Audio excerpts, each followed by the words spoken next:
Hey everyone, welcome back to our show. I'm Alex.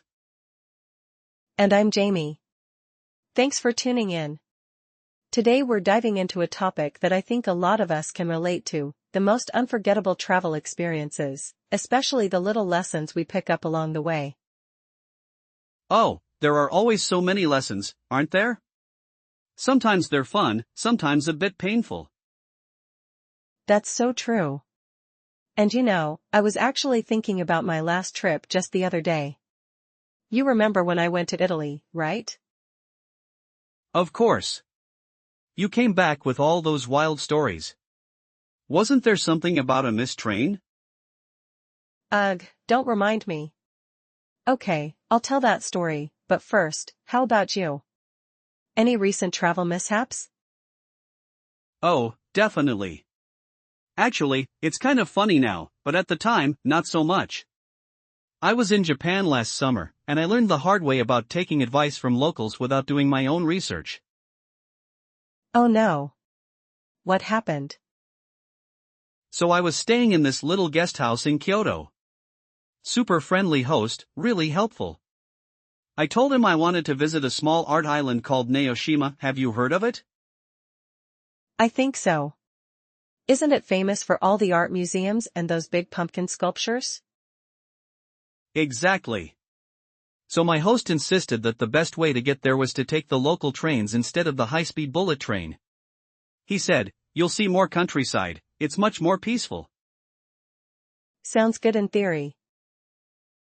Yeah, it sounded amazing. So my travel buddy and I went for it. What should have been an hour-and-a-half trip turned into an all-day marathon of train hopping and waiting on platforms. We must have switched trains at least 5 times. Oh my gosh, I can totally picture that. The thing is, after each train, there'd be this long wait for the next connection. Sometimes half an hour, sometimes even longer. By the time we reached the ferry port, it was late afternoon. So you basically spent a whole day just getting there? Yup, almost the entire day was just transit. And you know what?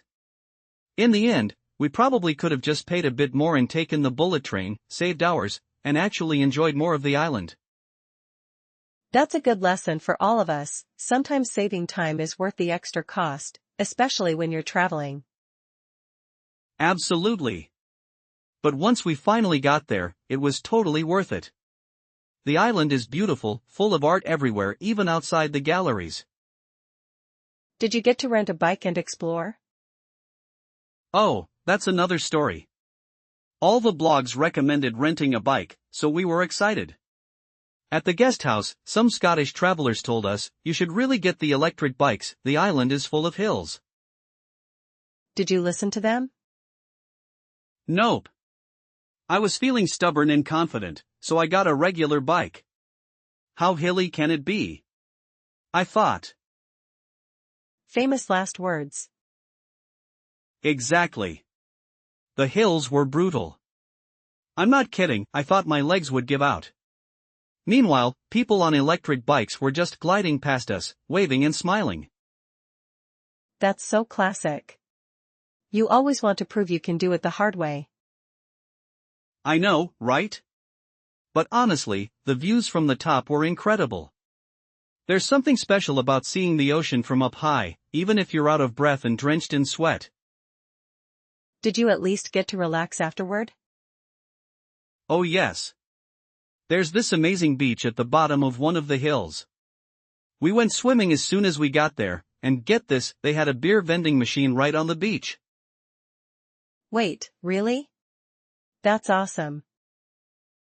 I know. I'd never seen that before.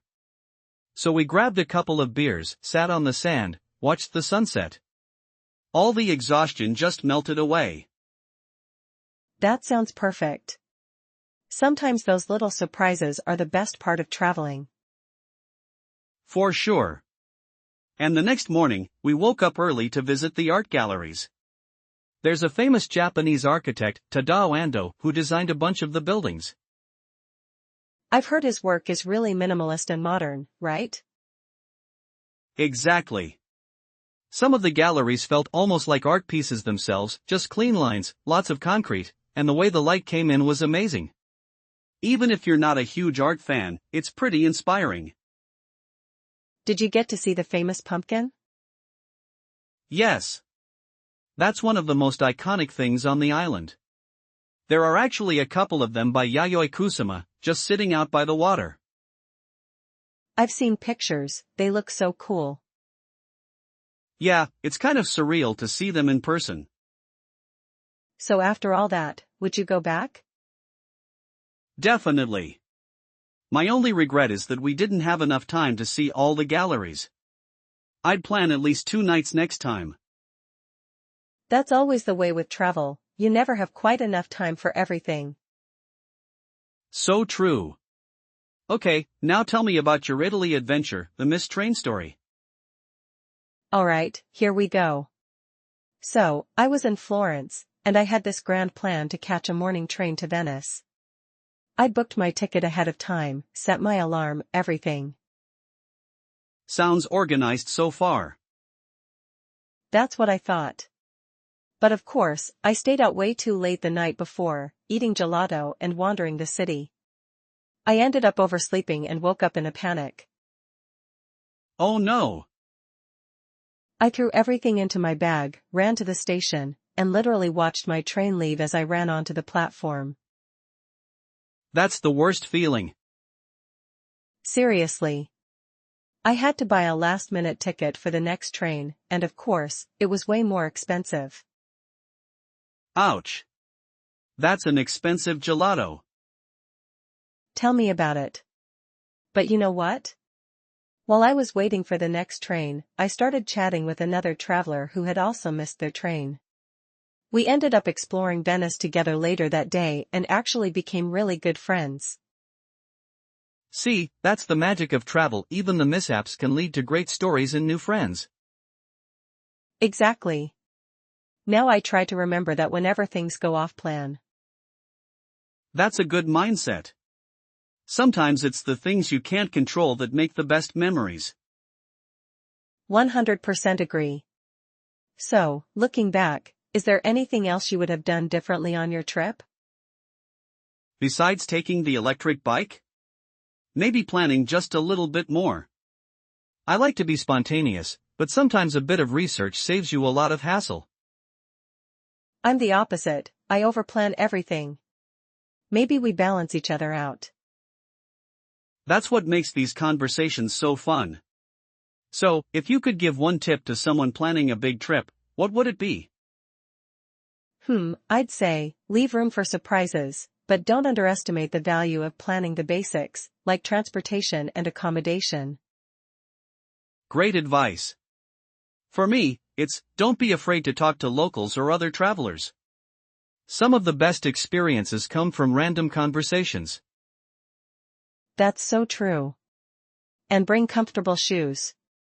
Seriously, you'll thank yourself.